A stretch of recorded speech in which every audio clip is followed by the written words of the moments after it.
ইচ্ছা করে বেশ কয়েকদিন আগে এই মামলা গ্রহণ করে। প্রথমত ওরা মেনটেনেবল পয়েন্টে বলেছিলেন, সেটা সুপ্রিম কোর্ট প্রথম শুনানিতে গ্রহণ করেননি এর আগে, এবং উল্টে যে কমেন্টগুলো করছিলেন লাইভ লতে সবাই দেখেছেন, আমি সেটা রিপিট করতে চাই না। কলকাতা পুলিশ যেভাবে রাজ্য পুলিশ এবং কলকাতা পুলিশ ইডির বিরুদ্ধে উল্টে মামলা করেছিল, তার উপরে স্টে লাগিয়ে দেন। এটা প্রথম শুনানির দিন হয় এবং সেদিন রাজ্য সরকার, পুলিশ তথা কলকাতা পুলিশ এবং পার্সোনালি শ্রীমতী মমতা বন্দ্যোপাধ্যায়, যিনি মুখ্যমন্ত্রীর দায়িত্বে আছেন, তাকে হলফনামা জমা দেওয়ার নির্দেশ দেন। এরা সুকৌশলে হলফনামাটা গতকাল লেট ইভিনিং, কার্যত রাত্রিবেলা দেয়, এবং হলফনামাটা পড়ার পরে ভারত সরকার এবং ইডির পক্ষ থেকে পাল্টা রিপ্লাই দেওয়া আইনগত প্রথার মধ্যে পড়ে।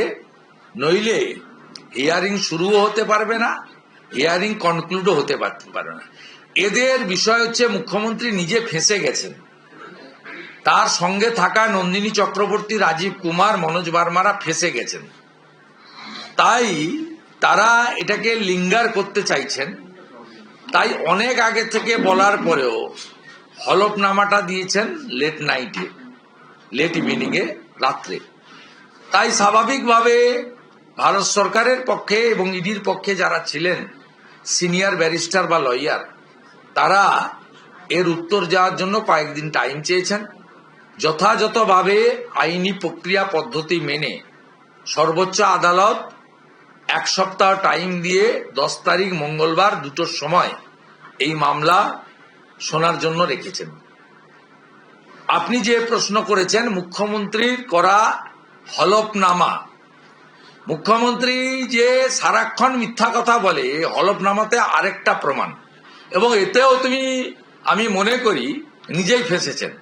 তিনি বলেছেন তার দলের অত্যন্ত সেন্সিটিভ কিছু ডকুমেন্টস তিনি ইডির তল্লাশিরত আধিকারিকদের কাছ থেকে কথা বলে, মানে অনুমতি নিয়েছেন।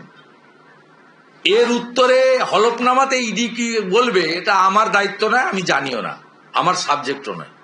কিন্তু আমরা সেদিন মুখ্যমন্ত্রীকে হাতে ফাইল নেওয়া অবস্থায় যুদ্ধ জয়ের ভঙ্গিতে যে প্রেস কনফারেন্স করতে লাইভে দেখেছি, তাতে উনি কিন্তু অনুমতি নিয়েছেন এ কথা একবারও বলেননি। একবার চালিয়ে দেখবেন।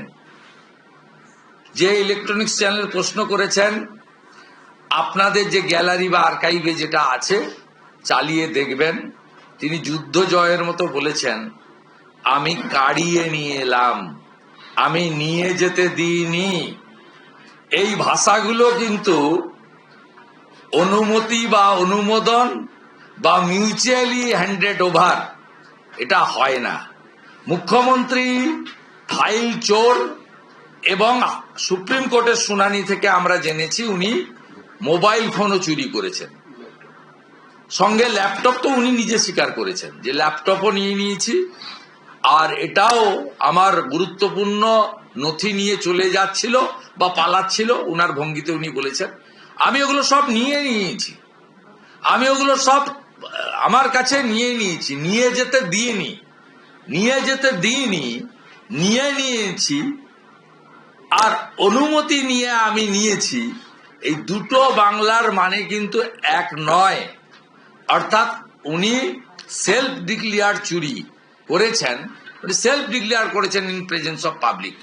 বাকি হলফনামাতে ইডি উত্তর দেবে, সুপ্রিম কোর্ট সব দেখে সিদ্ধান্ত নেবে। ইডির পাটে এবং সুপ্রিম কোর্টের পাটে আমি ঢুকবো না।